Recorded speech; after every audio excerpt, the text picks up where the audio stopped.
حتى أهل البدع والأهواء، أهل البدع العقائدية وأهل البدع السياسية. أنا أقول بيننا وبينكم السلف، بيننا وبينكم الكتب، كان فيقول البدع بيننا وبينكم السلف. Bismillahirrahmanirrahim. Alhamdulillah hamdan katsiran thayyiban mubarakan fi kama yuhibbu rabbuna wa yardah. Asyhadu an la ilaha illallah wahdahu la syarika lah wa asyhadu anna Muhammadan abduhu wa rasuluh sallallahu alaihi wa ala alihi wa ashabihi wa man tabi'ahum bi ihsanin ila yaumiddin. Amma ba'd. Pertemuan yang lalu kita telah masuk pada bab istinja dan adab qada'il hajah. Kita baru mengambil 4 adab yang disebutkan oleh Imam As-Sa'di rahimahullah. Apa saja itu Umar? Baik. Nah, kita baru mengambil 4. Pertama mendahulukan kaki kiri, kemudian membaca doa. 6 doa yang sabit dengan sanad yang sahih dalam Sahih Bukhari Muslim, yaitu Allahumma inni a'udzubika minal khubuthi wal khaba'ith.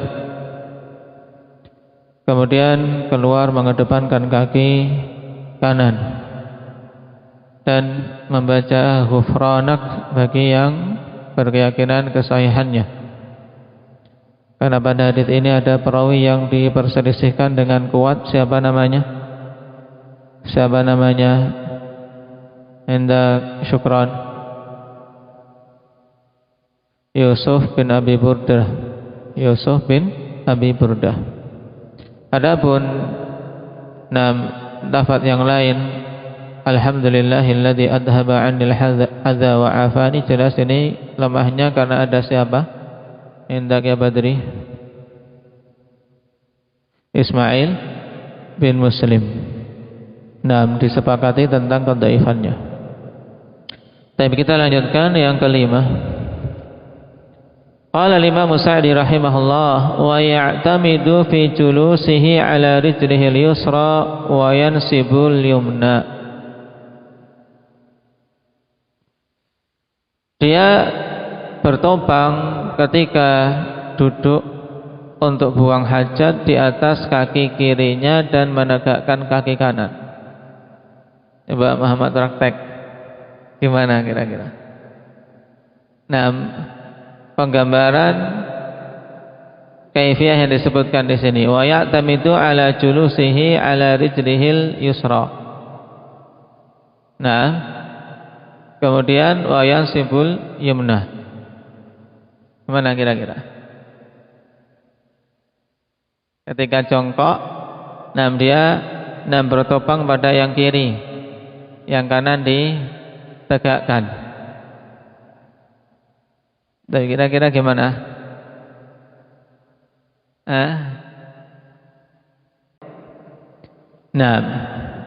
Kaifiyah ini, perhatikan catatan kaki nomor 6. Ya'tamidu fi julusihi ala rijlil yusra wa yansibul yumna li hadithi Suraqah ibni Malik radhiyallahu anhu. Qala 'allamana Rasulullah sallallahu alaihi wasallam idza dakhala ahaduna al-khala'a an ya'tamida 'ala al-yusra wa yansibal yumna. Rasulullah mengajari kami apabila salah seorang di antara kami masuk ke tempat buang hajat, untuk dia bertopang pada kaki kiri dan menegakkan kaki kanan. Akhrajahu al-Baihaqi wa qala Ibnu Hajar fi at-Talkhis. Qala al-Hazimi la na'lamu fil babi ghairuh. La na'lamu fil babi ghairah. Wa fi isnadihi man la yu'raf. Fahuwa haditsun dhaif. Memang sebagaimana dikatakan di sini bahwasanya hadisnya dhaif. karena beberapa sebab. Yang pertama, padanya ada dua perawi yang mubham. Fihi mubhaman, dua perawi yang mubham. Yang kedua, fihi Muhammad ibn Abdurrahman, majhul.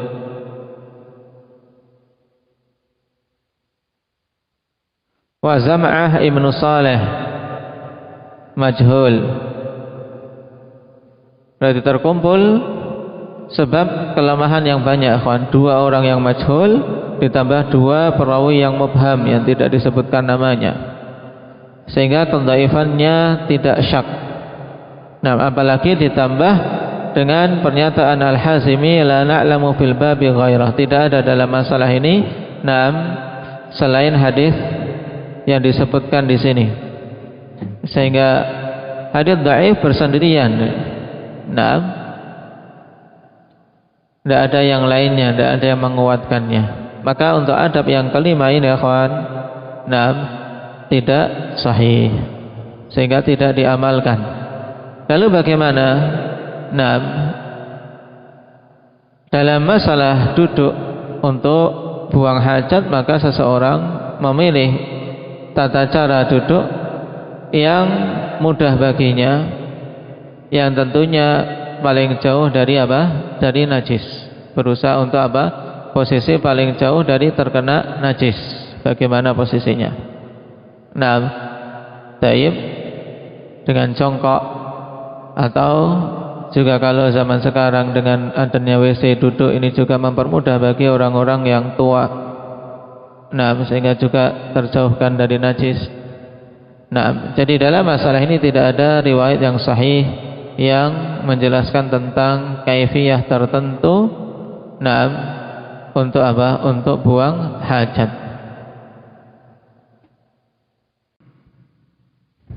As-sadis, qala wa yastatiru bihaitin aw ghairih. Adab yang keenam yaitu dia istitar, yaitu mencari tutup, mencari penutup, baik dengan haid, yaitu dengan tembok atau yang lainnya, agar tidak terlihat oleh pandangan manusia.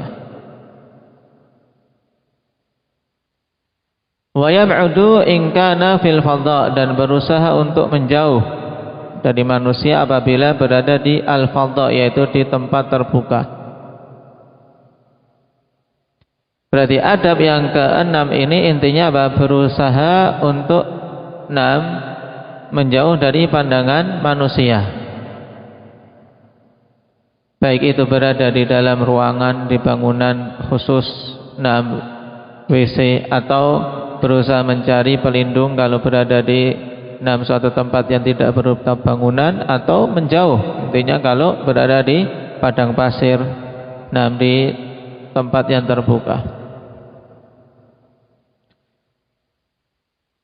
Perhatikan keterangan nomor 1, wa yastatiru bihaitin aw ghairihi li hadithi Abdullah bin Ja'far qala kana ahabbu mastatara bihi Rasulullah sallallahu alaihi wasallam li hajatihi hadafun aw haishu nakhlin, atau kana ahabba mastatara bihi Rasulullah sallallahu alaihi wasallam li hajatihi hadafun aw haishu nakhlin. Hadits Abdullah bin Ja'far, beliau mengatakan adalah dulu perkara yang paling dicintai oleh Nabi sallallahu alaihi wasallam untuk berlindung dengannya ketika buang hajat, yaitu hadafun. Yang dimaksud dengan al-hadaf huwa martafa'a minal ardi, yaitu sesuatu yang meninggi dari bumi, yaitu gundukan dalam istilah kitanya. Hadafun yaitu gundukan sir atau gundukan tanah, karena seorang ketika berada di balik gundukan akan terlindungi dari apa? Pandangan manusia yang ada di depannya. Adapun haishu nakhlin, wal haish huwa nakhlu al-multaf, yaitu pohon kurma yang multaf, yaitu rerumpunan pohon kurma, yaitu yang menyatu, sehingga ada apa? Tidak hanya satu, tapi apa? Rumpunan pohon kurma Nah, sehingga terlindungi dari pandangan manusia. Nah, ini upaya Nabi Shallallahu Alaihi Wasallam untuk apa? Istitar, agar jangan sampai dilihat oleh manusia dan terlindungi auratnya. Nah, karena terjaganya aurat ikhwan termasuk di antara keutamaan yang Allah Subhanahu wa taala berikan. Makanya ketika Allah Subhanahu wa taala memuliakan hambanya, di antara bentuk pemuliaan adalah dijaga jangan sampai aurat terbuka. Nah, dijaga agar auratnya tertutup, tidak dilihat oleh manusia. Nah, sehingga apa yang Allah Subhanahu wa taala syariatkan kepada para wanita-wanita muslimah ini adalah bentuk pemuliaan untuk mereka.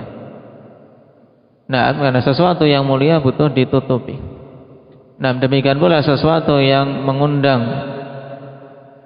untuk apa? Untuk seorang terhinakan ketika dilihat manusia, maka ini juga hendaknya ditutupi.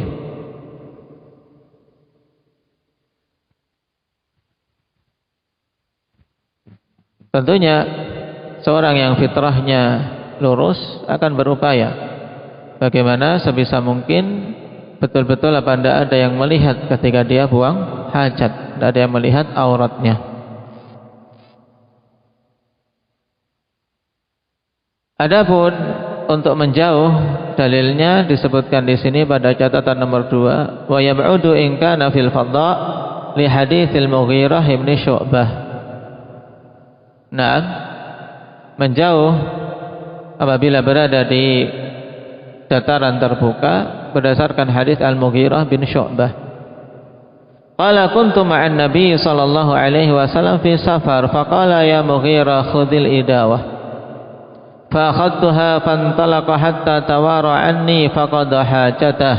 Akhrajahu Al-Bukhari wa Muslim. Dulu aku bersama Nabi sallallahu alaihi wasallam dalam suatu safar. Kemudian Nabi mengatakan, wahai Mughirah, ambillah wadah air. Maka aku pun mengambilkan untuk Nabi sallallahu alaihi wasallam dan Nabi pun beranjak pergi sampai tidak terlihat olehku, hatta tawara anni, yaitu sampai tidak terlihat. Karena dataran terbuka kan menjauh agar tidak terlihat. Nah, faqada hajatahu, kemudian beliau menunaikan hajatnya. Akhrajahu Al-Bukhari wa Muslim. Wa an Jabir radhiyallahu anhu anna Nabiy sallallahu alaihi wasallam kana idza arada al-buraza intalaqa hatta la yarahu ahad. Adalah dulu Nabi sallallahu alaihi wasallam apabila menginginkan buraz, ya, al-buraz nama lain untuk qada'ul hajah. Nah, ingin buang hajat. Nah, baik. Maka beliau pergi sampai tidak ada seorang pun yang melihatnya. Akhrajahu Abu Dawud wa Ibnu Majah wa isnaduhu sahih. Sanadnya sahih. Nah,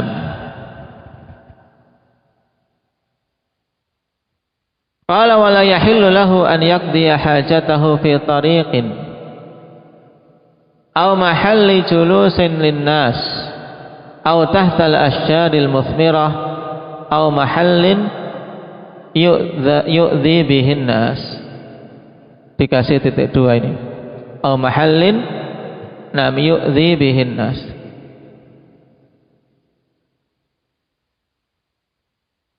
Atau juga bisa dalam kondisi seperti ini, aw mahallin yu'dha bihin nasu, tempat yang manusia terganggu. Biarkan saja sesuai dengan asalnya tanpa titik, sehingga kita tinggal membaca dalam bentuk bentuk mabni majhul. Aw mahallin yu'dha bihin nas. Nah, sekarang beliau masuk pada pembahasan tempat-tempat yang diperbolehkan untuk seorang menunaikan hajatnya dan yang tidak boleh. Pada adab yang ke-6 jelas berusaha untuk menjauh dari pandangan manusia. Kalau itu berada di tempat terbuka atau mencari sitar, yaitu mencari penutup, baik berupa tembok atau yang lainnya. Dan pada zaman sekarang alhamdulillah kemudahan banyak. Dan perkara ini akhwan, bukan perkara yang ringan. Kenapa? Karena terkait dengan masalah aurat. Berupaya untuk seorang menutup, jangan sampai bermudah-mudahan padanya. Maka juga jangan untuk permainan anak-anak, misalnya bermain kamar mandi, berdobrak-dobrakan pintu, kemudian intip-intipan, ini tentunya sesuatu yang sangat aib, sangat tercela. Qala wala yahillu lahu an yaqdiya hajatahu fi tariq. Tidak halal baginya, tidak boleh berarti dia buang hajat di jalanan. Au mahalli julusin linnas, atau tempat duduk manusia. Au tahtal asyaril muthmira, atau di bawah pepohonan yang sedang berbuah. Au mahallin yu'dza bihi nas, atau tempat yang manusia terganggu dengannya. Baik. Perhatikan catatan nomor 3, faqada'ul hajah fi hadhil amakini yusabbibul adza linnas. Sebab buang hajat pada tempat-tempat ini menimbulkan atau menyebabkan adanya gangguan untuk manusia. Tentunya seorang tidak suka ketika berjalan kok kemudian menginjak kotoran manusia. Ketika duduk-duduk, tiba-tiba tangannya menyentuh kotoran manusia. Atau melihat duduk-duduk kemudian tercium bau yang tidak enak, bau pesingkah atau bau kotoran. Atau di bawah pohon yang berbuah, buah jatuh, ternyata jatuh di atas Di atas kotoran, menjadikan seorang tidak mau untuk makan. Dan secara umum di tempat-tempat yang manusia terganggu dengannya. Walihada qala Nabi sallallahu alaihi wasallam ittaqul la'anain. Qalu wa man la'anani ya Rasulullah? Qala alladhi yatakhalla fi tariqin nas aw fi dhillihim, akhrajahu Muslim min hadits Abi Hurairah. Oleh karena itulah Nabi katakan dalam hadis ini, jauhi oleh kalian dua perkara yang menyebabkan seorang terlaknat. Ya. Mereka kemudian bertanya, apa itu dua perkara menjadikan seorang terlaknat wahai Rasulullah? Yaitu alladzi yatakhalla fi tariqin nas, yaitu yang buang hajat di jalan yang dilalui oleh manusia. Ya tadi, ketika berjalan kok kakinya nginjak kotoran, tentunya yang keluar adalah apa? Sumpah serapah. Jengkel minimal di dalam hatinya, ini siapa orang kok tidak punya adab. Tidak tahu tempat buang hajat yang benar. Au fi dhillihim, atau di tempat manusia berteduh. Hadis ini merupakan hadis pokok terkait masalah tempat yang tidak diperbolehkan untuk buang hajat. Dan secara umum yaitu jangan buang hajat di tempat yang menimbulkan gangguan untuk manusia.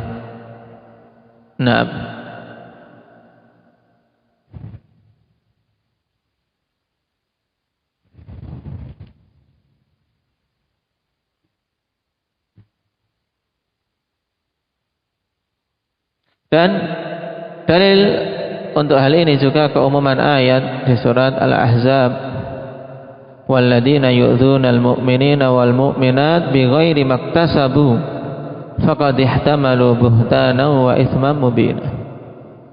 Dan orang-orang yang menyakiti kaum mukminin maupun mukminat tanpa ada sebab dari perbuatan mereka, maka sungguh orang-orang yang menyakiti itu telah memikul dosa yang besar, memikul kezaliman dan dosa yang besar. Maka jauhi hal-hal yang menimbulkan gangguan kepada manusia.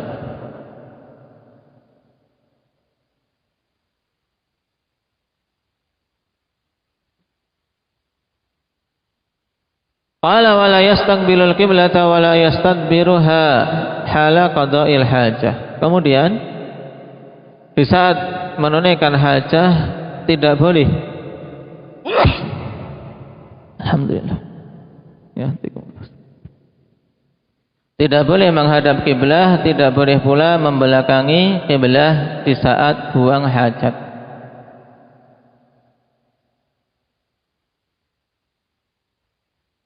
Liqaulihi sallallahu alaihi wasallam idza ataitumul ghaita fala tastaqbilul qiblata bighaitin wala baulin wala tastadbiruha walakin syarriqu aw gharribu muttafaqun alaih. Berdasarkan sabda Nabi sallallahu alaihi wasallam, apabila kalian buang hajat maka jangan kalian menghadap kiblah, baik itu buang air besar ataupun buang air kecil, dan jangan kalian membelakangi kiblah. Akan tetapi menghadaplah ke arah timur atau ke arah barat. Tentunya untuk syarriqu au gharibu ini yang dimaksud adalah orang-orang yang diajak bicara oleh Nabi saat itu, mereka-mereka yang berada di Madinah. Naam. Karena arah timur dan arah barat tidak menghadap kiblah, tidak pula membelakangi kiblah. Adapun kita kalau mengarah timur atau ke arah barat jelas malah apa? Malah membelakangi atau menghadap. Berarti mengarahlah ke selatan atau ke utara. Nah, untuk permasalahan ini ya kawan, perhatikan catatan kaki nomor 4. Atlaqal muallifun nahya an istiqbalil qiblah wa istidbariha hala qada'il hajah. Di sini muallif rahimahullah memutlakkan larangan dari menghadap kiblah dan membelakangi kiblah di saat buang hajat. Walam yuqayyidhu bil fadha li'umumi hadithi Abi Ayyub al-madhkur. Beliau tidak membatasi, tidak memberikan batasan ketika buang hajatnya di tempat terbuka. Ya, maksud walam yuqayyidhu bil fadha yaitu dia tidak membatasi dengan ruang terbuka. Jadi secara mutlak baik di ruang tertutup atau ruang terbuka, di sisi Imam Sa'di tetap hal tersebut dilarang. Li'umumi hadithi Abi Ayyub al-madhkur, berdasarkan keumuman hadits Abi Ayyub yang disebutkan setelahnya, yaitu idza ataitumul ghait fala tastaqbilul qiblah. Wa hadzal qaul riwayatun an Ahmad, dan pendapat ini merupakan salah satu riwayat dari Imam Ahmad, ikhtaraha Ibnu Taimiyah kama fil ikhtiyarat wa Ibnu Qayyim kama fi i'lamil muwaqqi'in. Ya. Jadi pendapat mutlak bahwasanya dilarang intinya menghadap kiblah baik di dalam bangunan atau di luar bangunan, di tempat terbuka atau tertutup. Nah, ini pendapat Syekhul Islam dan muridnya yaitu Ibnu Qayyim. Wa jumhurul ulama dhahabu ila jawazi dzalika fil bunyani dunal fadha. Dan jumhur ulama mengatakan bolehnya, ya berpendapat bolehnya yang demikian itu apabila dilakukan dalam bunyan, dalam bangunan, bukan di tempat terbuka. Nah, wa huwa al-madhhabu 'inda al-Hanabilah mustadillina bi hadits Ibnu Umar. Dan ini merupakan mazhab di sisi Hanabilah, mereka berdalil dengan hadits Ibnu Umar. Qala irtaqaitu fawqa dhahri baiti Hafsah li ba'di hajati.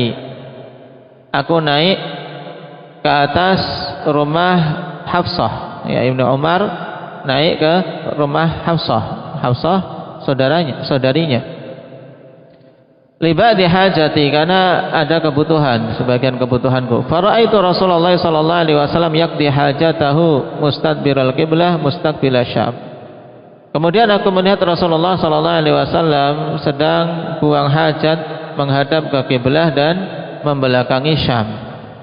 Tentunya yang dilihat adalah tubuh Nabi sallallahu alaihi wasallam, bukan auratnya. Nah, karena Nabi sallallahu alaihi wasallam terjaga, dari auratnya terlihat oleh para sahabat atau oleh orang lain. yang tidak halal untuk melihatnya. Nah, di sini Ibnu Umar mengkhabarkan bahwasanya Nabi buang hajat saat itu mustadbiral kiblah, membelakangi kiblah dan menghadap ke arah Syam. Nah, jumhur ulama berpendapat berarti kalau berada di bangunan boleh, kalau di luar bangunan itulah yang dilarang. Cuma akhwanifillah, nah, kalau dilihat dari fi'il Abi Ayyub radhiyallahu anhu ketika berada di negeri Rum, mendapati tempat-tempat buang hajat menghadapnya ke kiblah, maka beliau menyerongkan. Ini menunjukkan bahwasanya beliau memahami bahwa larangan Nabi sallallahu alaihi wasallam itu juga mutlak, baik di dalam bangunan atau di luar bangunan. Baik.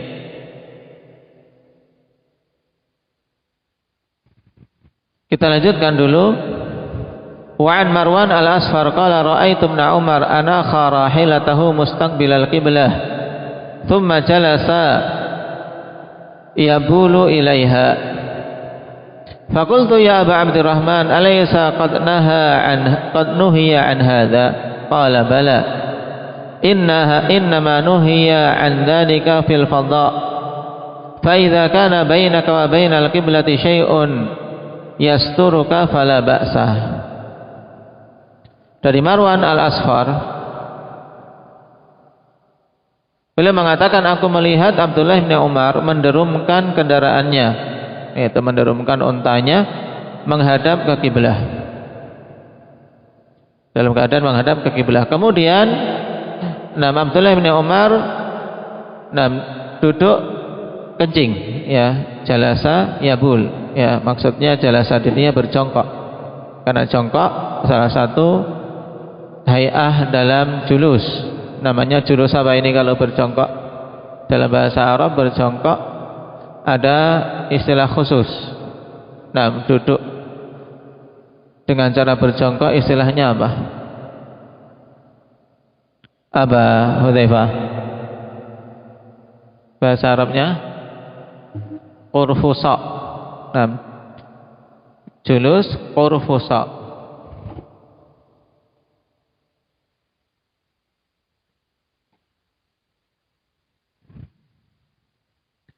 Innama naha atau innama nuhiya an dzalika fil fadha. Maka ketika dilihat Abdullah bin Umar ini kemudian jongkok, kemudian kencing ke arah apa? Ke arah kiblah. Maka Abu Abdurrahman Marwan al-Asfar tadi mengatakan, wahai Abu Abdurrahman, bukankah telah dilarang yang seperti ini? Kemudian Ibnu Umar mengatakan, iya, tapi hanyalah dilarang yang seperti itu apabila kencingnya di tempat terbuka. Namun apabila antara dirimu dengan kiblah ada sesuatu yang menghalangi, maka tidak mengapa. Nah, di sini Abdullah bin Umar menjadikan penghalang antara dia dengan kiblah apa? Untanya. Baik. Hadis akhrajahu Abu Dawud wa qala Zailai fi nasbir rayah. Qala al-Hazimi huwa haditsun hasan. Taib.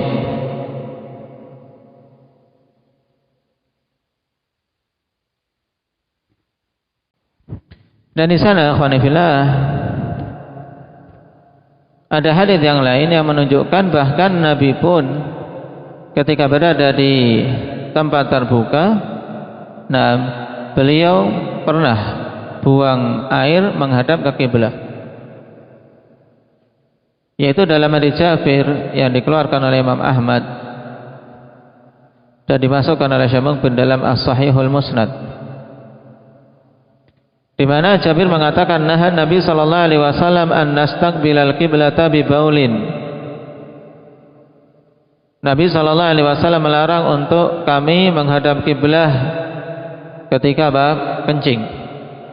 Fara'aituhu qabla an yuqbadha bi'amin yastaqbiluha. Kemudian aku melihat beliau sebelum diwafatkan dalam jangka waktu 1 tahun, yaitu 1 tahun sebelum wafat beliau buang air menghadap ke kiblah. Taib. Nah, sekilas ada beberapa hadis yang saling bertentangan.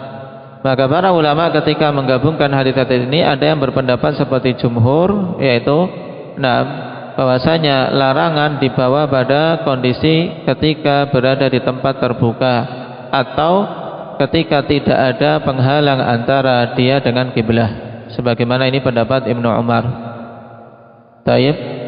Dan juga dikatakan di sini qala Ibnu Qudamah fil Mughni wa hadza tafsirun li nahyin Nabi sallallahu alaihi wasallam al-'am wa fihi jam'un bainal ahadits bi hamli ahaditsin nahyi 'ala al-fadha' wa ahaditsir rukhsah 'ala al-bunyan fayata'ayyanul masiru ilaih. Ibnu Qudamah mengatakan, dan ini adalah penafsiran untuk larangan Nabi sallallahu alaihi wasallam yang sifatnya umum. Padanya terdapat penggabungan antara hadis-hadis dengan membawa hadis-hadis larangan pada kondisi ketika buang hajat di tempat terbuka, dan hadis-hadis tentang rukhsah bolehnya menghadap ke kiblah atau membelakangnya ketika buang hajat itu kalau di bangunan. Kata Ibnu Qudamah, fayata'ayyanul masiru ilaih, dan merupakan keharusan untuk memilih pendapat ini. Kenapa? Karena dengannya tergabung dalil-dalil yang ada. Cuman wallahu taala alam, di sana ada pendapat yang lebih bagus karena dengannya terkumpul juga hadis Jabir yang kita baca tadi. Di mana dalam hadis Jabir kemungkinan besar Nabi buang hajatnya di tempat terbuka. Kenapa? Karena Jabir bukan termasuk dari orang-orang yang berada di rumah Nabi atau punya hubungan kerabat dengan Nabi sehingga bisa keluar masuk rumah Nabi sallallahu alaihi wasallam. Oleh karena itulah Syekh Ibnu Utsaimin rahimahullahu taala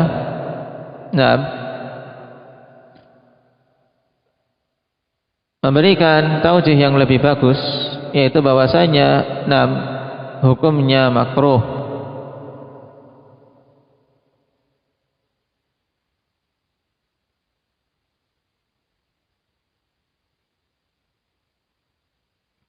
Hukumnya makruh baik berada di tempat terbuka atau di bangunan.